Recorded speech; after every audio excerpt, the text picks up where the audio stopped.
Hello everybody, and welcome back to another video. We are down to the last 2 days of Thriftless February. In today's video, I'm going to go over more of my sales from this weekend. I had a really big sale come through on a toy. It was $575. I'm gonna save it to the end. Let's go downstairs. We're gonna pull some sales that are going out, and at the very end of this video, I'm going to talk a little bit about the analytics of my month. We're gonna take a hard look at the stats on how things went this Thriftless February. I'm filming this at 7 in the morning on February 27th. So still a couple days, but I think you can get a really good understanding of what my month looked like. So let's jump back in time. I will go over all the details with you at the end of this video. Shout out to Vendoo for sponsoring today's video. We'll talk more about them when we're doing like the analytical part of this video. So see you soon. Good morning, everybody. It's Saturday morning and I am back in my very cold basement to pull more items that sold. So yesterday turned out to be my very best day of the entire month of February. I sold 348 items, $348. Grabbing this right here because this sold. Which is crazy because I was coming off of 2 0 sales days, which is, you know, it happens to me, but it's not very common. So thank God for yesterday. And then this morning, I started my morning with a $90 bundle. So let's go through what we have here. This is a chenille blanket that lived in my death pile for way too long. And thanks to my assistant, Tina, she's like, let's get these listed. I grabbed them. The first one already sold in minutes on eBay. I think I underpriced the first one and then I overpriced this because the first one sold so quickly. I personally liked this one better. I guess the other one was a little bit more unique. I priced this at $139. I'd sent out some offers, I think in like the high 90s range. Somebody countered with $83 and I accepted. This was a bins pickup from a while ago. $83, and this one's heading out today. Isn't it gorgeous? It's so beautiful. Next up is a pair of joggers that were Angelina's. When she went to Spain, she just left a huge bag that she had separated out with things that she wanted to get rid of. Are those them? Hold on. These look like them. It's tricky to bag black things because I never know quite what's in there, but I think it's these right here. So they are some joggers, and I'm going to go over to the light so we can get a little bit of a better glimpse. And of course, I will also show you. So I listed these for $38. There was a fair amount of interest in these, and I received an offer for $30, which is kind of where I figured they would sell.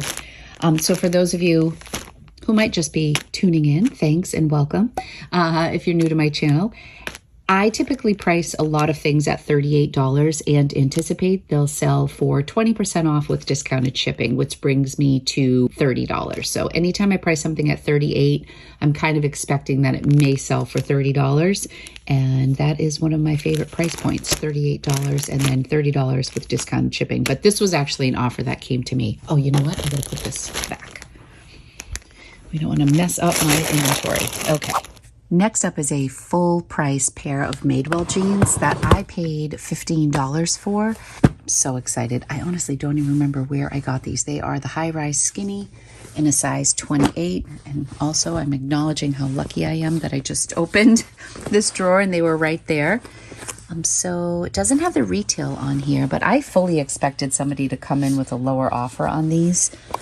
It's kind of one of the reasons I tend to price things high. You just never know. And I found that even when I price things a little bit lower, people will always lowball. So I'm better off giving myself some cushion. Anyways, this was a full price sale for $75. In one of my recent videos, I talked about Madewell and I bought the stovepipe jeans. I really do love their denim. Their shirts and stuff don't sell as well for me. But I was also just talking about how the skinny jeans aren't selling very well. And here we go, a full price $75 sale on skinny jeans. So don't listen to any of my advice, okay? The next bundle that sold, I'm going to share with you. That was a sale from today, which is Saturday, February 24th. Is that the date? Maybe the 25th? I'm losing track. I just listed this. This was in my death pile. I did feature, I think it was 10 or 14 bags that were in my death pile that I didn't even realize, because in this particular bin, I had a mix of listed and unlisted things. So I shared a video. Tina was fantastic in getting all of those items inventoried and listed for me. This was one of them. I had purchased 2 of these Under Armour belt bags back in the day. I'm talking like 2 years ago plus, and they were a $5 sale. You can see the price tag is $39. Somebody bundled this bag with a pair of Good American jeans that I paid $4 for, and a sweater, like a cardigan sweater that I picked up at the bins. The retail on it was $139. They offered me $90. I accepted. The profit margins were great. So this was one of the items in that bundle. The Good American jeans were from the video. I think I titled it Better Than the Bins, ? It was a store in Boston called Urban Renewals that I really don't get to very often because it's just kind of tucked away. But they had these Good American jeans for $4, and I just could not believe it. I was kind of tempted to keep these myself because they're super soft, and but I don't know. I'm trying to get away from like the really shredded jeans, even on myself, trying to go for a more classic look. But how cool is the hem here? I love it. Anyways, these were part of that bundle. Really, really soft, really, really stretchy, and Good American jeans are a definite pickup. So there we go. That was part of this bundle. And then it was a cardigan sweater that went with it. It was kind of a nice little vibe for $90. All right, I had to come upstairs for this one. This is welcome to my coat closet. And these are all inventory items, which is kind of sad. This is like part of my job taking over my home. I would love to clear all these out. Plus I have that full rolling rack downstairs. Anyway, this fantastic kids, sorry, I just heated up my coffee if you hear beeping. This is a youth polo Ralph Lauren coat that I picked up. I paid $10 for this and it sold for $40. I think I was hoping for a little bit more, but you know what? I'm happy with that. Winter is coming to an end. I have my Savers coupon just ready to go for when Thriftless February is over. So this didn't take very long to sell either. I had it listed for $60 and I accepted a $40 offer on Poshmark. All right, we're going to kick off this Monday morning, February 27th, with a sale from Poshmark. This is a brand I had never heard about, Antoni and Allison.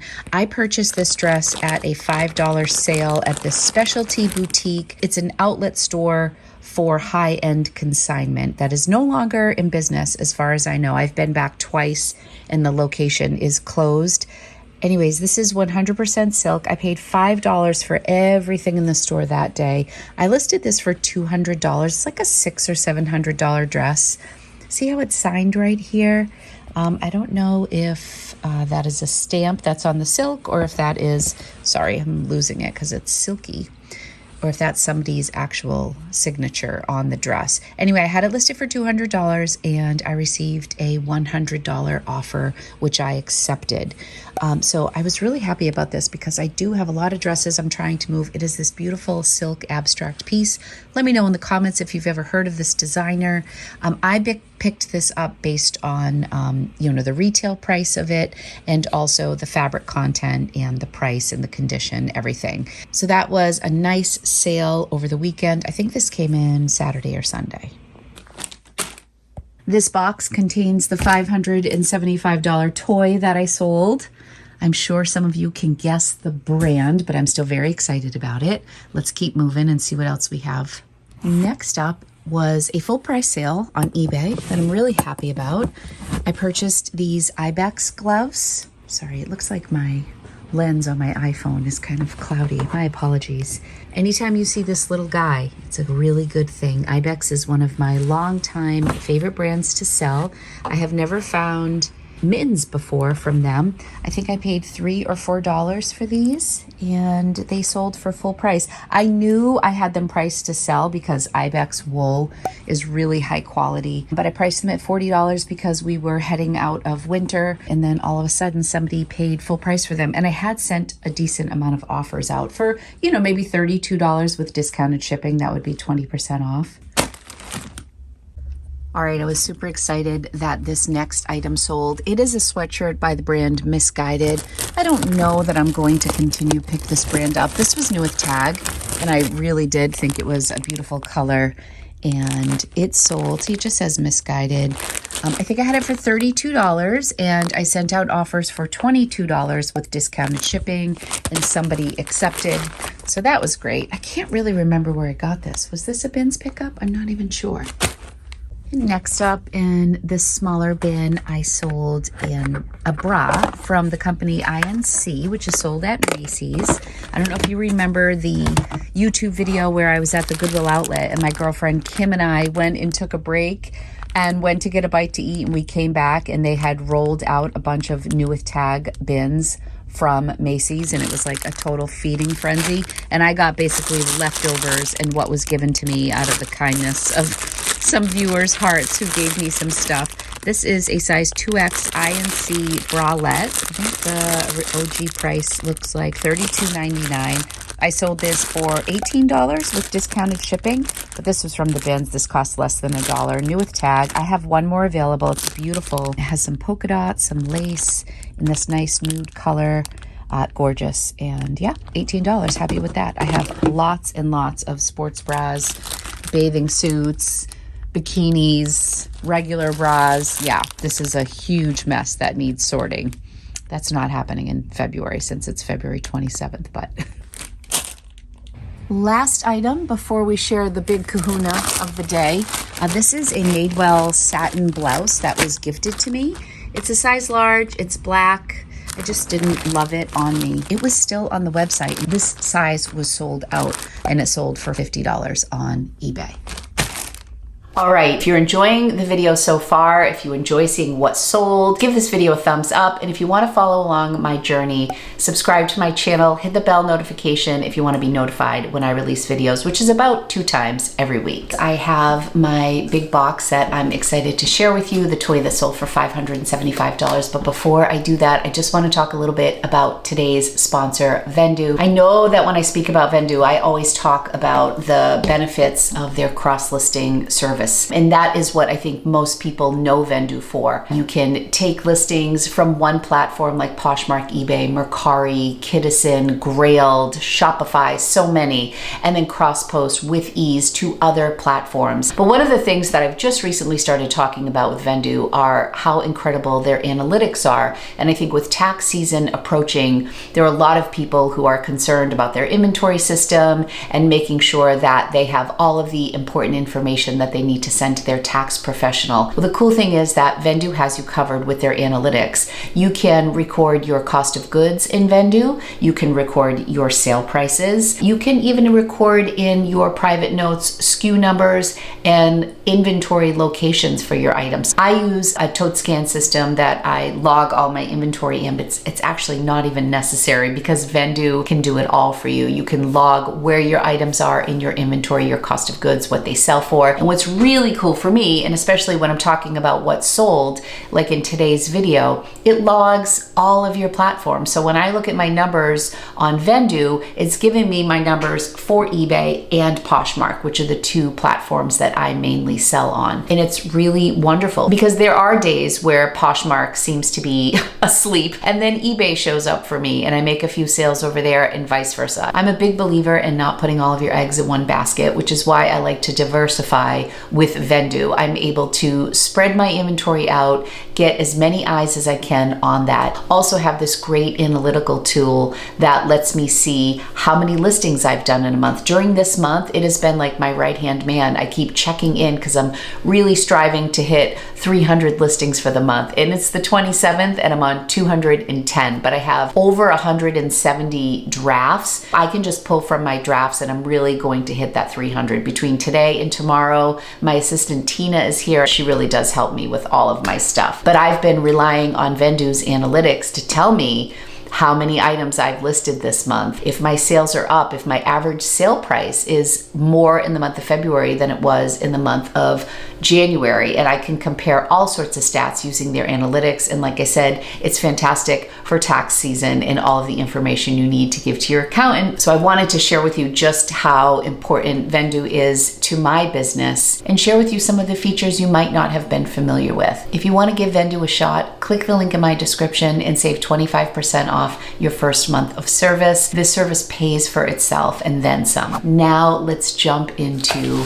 this. I'm sure many of you have already guessed that it's an American Girl item. I worked at American Girl on and off for 8 years, over the course of 10 years, and I have acquired an insane collection. So much so that it's really time to let go of a lot of it, and I think that I am at a stage in my life where I'm ready to let go of probably 70% of my collection. What I do sometimes when I'm purchasing a highly collectible item is sometimes I'll purchase 2 items and I'll keep one and then I'll hold on to the other one and eventually sell it so that I can earn back some of my cost that I put in for the item that I plan on keeping. I don't do it all the time with toys because there's like a moral part of me that feels kind of guilty for selling toys at a premium. But I also believe, because I know myself as a collector, that a lot of these collectible items are going to adult collectors, not to kids to play with. This is the Sugar Plum Fairy, which was a limited edition. I actually did an unboxing of this a couple years ago if you want to see it. This is what it looks like in the box. It retailed for $250. That is what I paid for it. I sold it for $575 on eBay. I had it listed at $6.99, and to be perfectly honest with you, I missed the boat on the peak of this. These dolls were selling for $900, about 6 months to a year after it was released. This doll is embellished with Swarovski crystals. They were doing a limited Nutcracker series. They had a Clara outfit and a Nutcracker outfit, which I missed, and I can't touch them now because they are so expensive on the secondary market. I did buy like the Mouse King outfit and the candy stripe outfit, and then they just stopped making the Nutcracker pieces, which I was kind of disappointed in because I was looking forward to collecting all of the things for the Nutcracker series. My daughter was a dancer. The Nutcracker was a big part of our life for many years, and so I was fond of this collection, but this was the first in the series. Let me show you my doll up close so you can see the gorgeous detail. I'm leaving this one in the box because this is shipping out. Oh, and I also want to say the person who bought this had no history on eBay, which really makes me nervous. So she had 0 feedback, 0 ratings on eBay, and I was like, oh boy. I was actually fine if she didn't pay for it. Like, I would just relist it. I would be disappointed, but I would just relist it. But my fear is when she gets it. But it's paid for so far. I feel very confident. But what I am going to do is I am going to record the entire packaging process of this item so that if anything comes back to me, eBay will be able to see that this doll is new in box. I'm going to package it up. I actually kept the original box from American Girl because these doll boxes are super hard to ship. Well, the dolls themselves, they're 18 inches, but once you package them up, they're always a very awkward size to ship.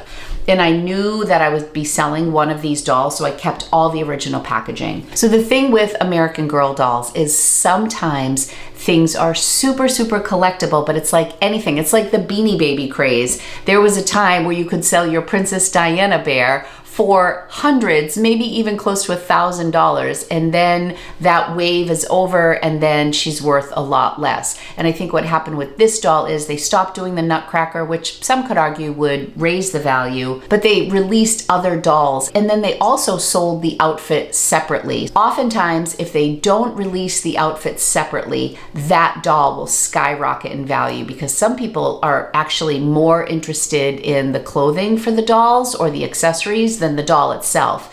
In this case, they did sell the dress separately.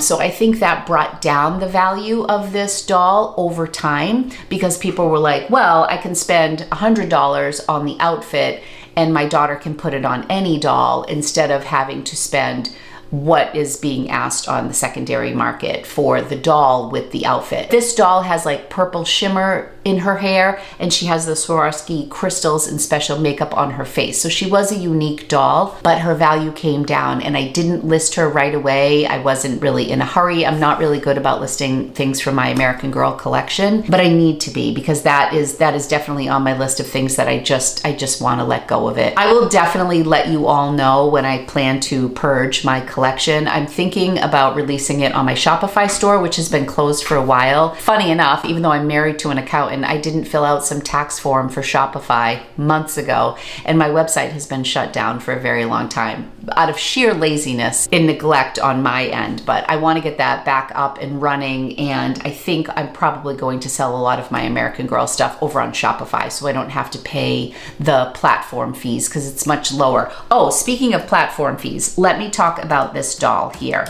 So she sold for $575. I charged $25 for shipping. My buyer paid $33 in sales tax. So my buyer paid a total of $633. So when you take away the tax for $33, my transaction fees I figured out were about 14%. So a little bit less than Poshmark. They were $78.48. That's based off the $575, not the shipping, I believe. And then I also promote all of my eBay stuff after about a month. I'm not systematic about anything. If you guys know me, you know that.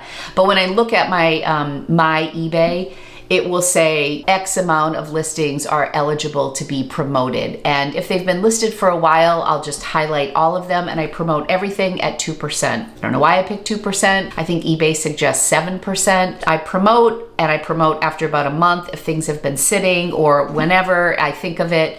So this did sell via promoted listings, and all that means is I pay an additional fee for the ad, basically, for putting me higher in the search. So my ad fee was $12.66, and then my transaction fee, just the normal percentage they took, was $78.48. So my order earnings were $508.86. However, I paid $250 plus probably just tax because this was a big order when I ordered this, and I'm sure I qualified for free shipping. So I basically doubled my money after expenses and all that stuff. Sometimes you're taking a chance by investing more money and you're sitting on things for longer. But you can have fewer things in your inventory, like if you have less space in your home, that might be an option for you. Or maybe you like to do online shopping. So a lot of people, one of their struggles with reselling is that they can't, they don't have access to great thrift stores around them. I hear that a lot. I do live in the Boston area.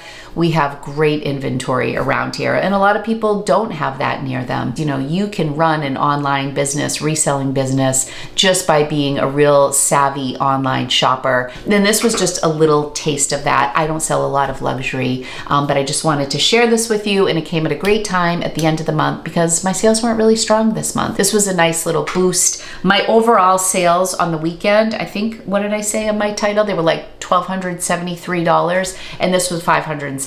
So this accounted for almost half of my weekend sales. So I'm very grateful for that. I'm going to talk about this in an upcoming video where I talk about flips and flops of the week.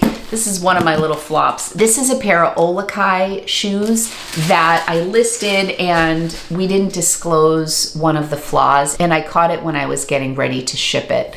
So I messaged my buyer. I'll get into detail about it in my other video, but that was the only sale that I made on February 22nd, and that was on eBay. It was a $35 sale that's going to be canceled. So I did not have any sales on February 22nd. I did not have any sales on February 23rd. That was Wednesday and Thursday. And mind you, we have been listing up a storm. So I was really discouraged because Tina, I think one day listed 26 items for me, and I think it was Thursday, and we didn't have any sales. And so it was really nice to have some sales come in at the end of the week. And I think that's just a good thing to think about. I'm doing Noom right now on my health journey, and you weigh yourself every single day on Noom. Even though I'm putting in the work, some days it doesn't show up on the scale, but then a few days later I'll have a nice little drop in my weight, and I'll be like, oh phew, I've been putting in the work but I'm not seeing it on the scale. And I feel that way a lot with Poshmark and eBay. Sometimes you feel like you're putting in the work, you're sharing your closet, you're listing, you're trying to buy relevant things, you're sending offers out, and the sales just aren't coming in. And then all of a sudden I had a 1,200 plus weekend. And this was coming off of 2 no sale days on either platform. So keep keep the faith. It has been tough out there. I do think that Posh Lives may be impacting sales. I don't have any data on that. It just seems to be the only thing that has changed on Poshmark, that the live sales have been pushed so much that maybe some of our other sales are taking a back seat. I'm sure it has something to do with the fact that inflation is here. We could be heading into a recession. People are also able to go back in stores and maybe they're just not shopping online quite as much. I think you can't really say it's one thing, but you can just do the best that you can and be willing to make some changes if you need to for your business. And for me, like I mentioned earlier, adding multiple platforms really made a difference for me because this sale came through on eBay and I am not like rah-rah eBay. I like tolerate eBay. I don't love eBay. eBay has a lot of great things. I've just never done as deep of a dive into eBay as I probably should to know more about the platform and take advantage of all of the wonderful things eBay offers. A lot of my good sales come through eBay, and also, like I mentioned when I was pulling sales, the Ibex mittens, that was a full price sale on eBay. I would say, again, just a feeling, not statistical, I feel like I get more full price sales on eBay versus Poshmark. I'm curious what you think. I also get some really obnoxious offers too. I had a $75 item that someone offered me $5 for. I think that's like the most offensive offer I've ever gotten. When I get offers like that, I don't even decline them. I literally just ignore them as if they don't exist. There are other items I will decline or I'll counter really quickly, but ones that are that much of a joke, I don't even entertain them. I don't even give the person the satisfaction of me declining it. Yeah, that happened over the weekend. So far this month, I have sold 79 items. Still low. I mean, I remember the days where I used to sell 120 items a month. I feel like those have been gone for like several months. That's up 5%. Last month, I sold 75 items. So far this month, February 27th, I've listed 211 items. That's up 80% from last month. Last month in total, in the month of January 2023, I listed 117 items. My average sale price this month was $46.61. That's up 22%. That just made the big jump when I sold this doll for $575. Prior to that, I think it was more like 39. I think it was up like maybe 2 or 3%. Last month, my average sale price was $38.23. And this is all information I'm getting from Vendoo because Vendoo combines the information from both platforms. Like my average sale price on eBay was $84.46, again, because of this doll. My average sale price on Poshmark was $39.75 throughout the entire month of February. I love all of the analytics that I get over here. 66 items were sold on Poshmark. 13 items were sold on eBay, according to Vendoo. But one of the things that I like to kind of reflect on in the month of February is that I only went thrifting once this month. I think I bought 6 items, and that was my last video where I said I listed 150 items and then went thrifting. That was kind of my little reward. I went thrifting on February 18th, and I bought a scarf that already sold. I bought a Pendleton jacket, a pair of Madewell jeans, a bathing suit. I'm looking over here because I haven't inventoried the items yet, and a frame striped dress. So is that 5 items? Oh, and in like a leopard print cardigan sweater from Madewell. So I purchased only 6 items this entire month, which is even a record for Thriftless February because usually I reward myself and I do like a bins trip or something, or I'll let myself buy 20 items. I just didn't find that many things when I was out shopping. So this was kind of a rare month for me, and I sold 79 items and I spent only $44 this month. I am really happy with my results. Could they be better? Absolutely. But as you guys know, it's been a little bit of a crazy month for me. My total revenue for the month is $3,682, and revenue is before cost of goods, before platform fees. This isn't my best month. It's not my best Thriftless February. It's a little bit a sign of the times. However, it's better than where I was sitting on January 31st. So I'm happy with my results here. Let me know if you have any questions. How did you do this month? Did you participate in Thriftless February? Do you use a cross-listing service, and do you think it's worth it? I'm curious to hear what you guys think. Tomorrow, I am closing out the month, and I'm going to end strong with listing as many many things as I can. I am going to be running a BOGO sale on my entire, well, I think I'm gonna do it on everything that's $99 or less in my entire closet. If you see this video and you wanna jumpstart the sale, feel free to send me an offer. I usually ask that people create a bundle and just write BOGO. You can write BOGO YouTube, BOGO Instagram, wherever you hear about it. And then that way I know that you have watched my video and you know about the promotion I'm having. Anything $99 or less, I will honor the BOGO sale because I am feeling a huge purge coming. I turned 50 this July and I feel like I want to do something big, and it just might be like selling off my whole inventory. I want to do it, I'm just not like mentally there yet. So I'm going to start with like some fun sales and stuff. I think it would be really fun to just start over.